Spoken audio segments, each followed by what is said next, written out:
வாழ்வில் வார்த்தை ஊழியங்கள் வழங்கும் இன்றைக்கான இறை வார்த்தை. வாழ்த்துக்கள். இன்றைக்கான இறை வார்த்தை நிகழ்ச்சியிலே தேவையான ஒன்று என்ற தலைப்பிலே வருகின்ற நாட்களில் ஆண்டவருடைய வார்த்தைகளை உங்களோடு பகிர்ந்து கொள்ள விரும்புகின்றேன். கிறிஸ்துவோடு வாழ்கின்ற விசுவாச வாழ்க்கையிலே அவருடைய பிரசன்னம்தான் நமக்கு மிகவும் முக்கியம். அவருடைய பிரசன்னம்தான் நமக்கு பாதுகாப்பு. பழைய ஏற்பாட்டு நாட்களிலே ஆண்டவர் இஸ்ரவேல் மக்களோடு இருந்தார், அவர்களை வழிநடத்தினார், பாதுகாத்தார், தேவைகளை சந்தித்தார். ஆனால் எப்பொழுதெல்லாம் அவர்கள் அவருக்கு பிரியமில்லாத காரியத்தை செய்தார்களோ அப்பொழுதெல்லாம் அவர் தன்னுடைய பிரசன்னத்தை அவர்களிடத்தில் இருந்து எடுத்து விடுவார்.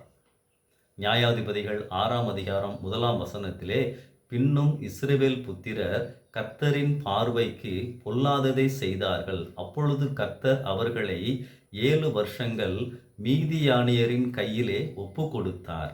ஆம், ஆண்டவர் தம்முடைய பிரசன்னத்தை அவர்களிடத்திலிருந்து எடுத்து விடுகிறார். இதுவரைக்கும் ஆண்டவருடைய கரத்திலே பாதுகாப்பாய் இருந்த இஸ்ரவேல் மக்கள் இப்பொழுது வேலி இல்லாத தோட்டத்தை போல ஆகிவிட்டார்கள். வேலி இல்லாத தோட்டத்தை ஆடு மாடுகள் வந்து நாசம் செய்வதைப் போல இப்பொழுது அவர்கள் மீதியானவருடைய கரங்களிலே மாட்டிக்கொள்கின்றார்கள். ஆம், தேவனுடைய பிரசன்னம் நம்முடைய வாழ்க்கையிலே மிகவும் முக்கியமானது என்பதை நாம் அறிந்து கொள்ள வேண்டும்.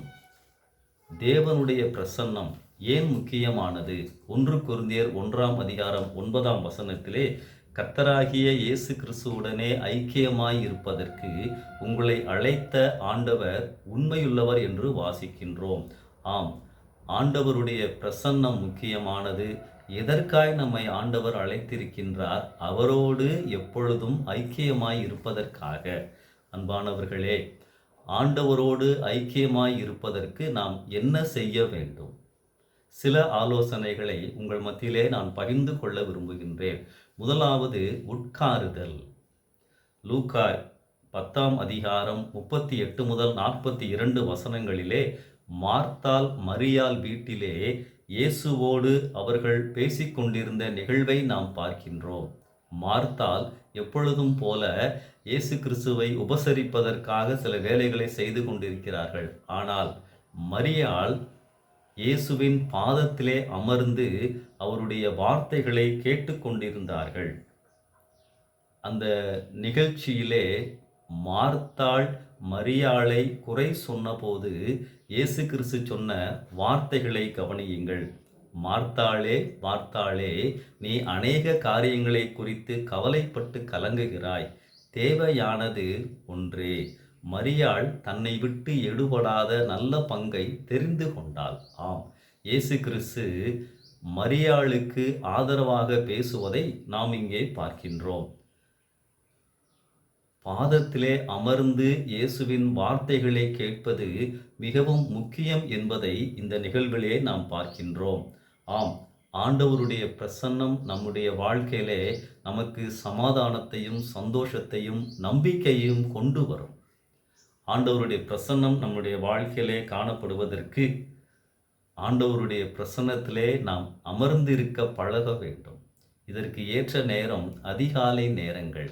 இந்த நாள் முழுவதும் ஆண்டவருடைய பிரசன்னம் நம்மோடு இருப்பதற்கு உட்கார வேண்டும். நீங்கள் அமர்ந்திருந்து நானே தேவன் என்று அறிந்து கொள்ளுங்கள். அன்பானவர்களே, ஆண்டவருடைய பிரசன்னம் நம்மளோடு இருந்தால்தான் அந்த நாளுக்குரிய எல்லா போராட்டங்களையும் மாம்சீக பிரச்சனைகளையும் நாம் மேற்கொள்ள முடியும். ஆண்டவருடைய பிரசன்னத்தை நான் தக்க வைத்துக் கொள்வதற்கு அவருடைய பாதத்திலே அதிகாலையில் உட்கார்ந்து அந்த நாளை ஆரம்பித்து அவருடைய கிருபையை அவருடைய பலனை பெற்று அந்த நாளை நாம் ஆரம்பிக்க வேண்டும், உட்கார வேண்டும். இந்த சிந்தனையோடு இந்த நாளை ஆரம்பிப்போம். நாளைக்கு இன்னும் சில காரியங்களை இதே வசனத்தை வைத்து நாம் தியானிக்கலாம். கர்த்தர் உங்களை ஆசீர்வதிப்பாராக. ஆமென்.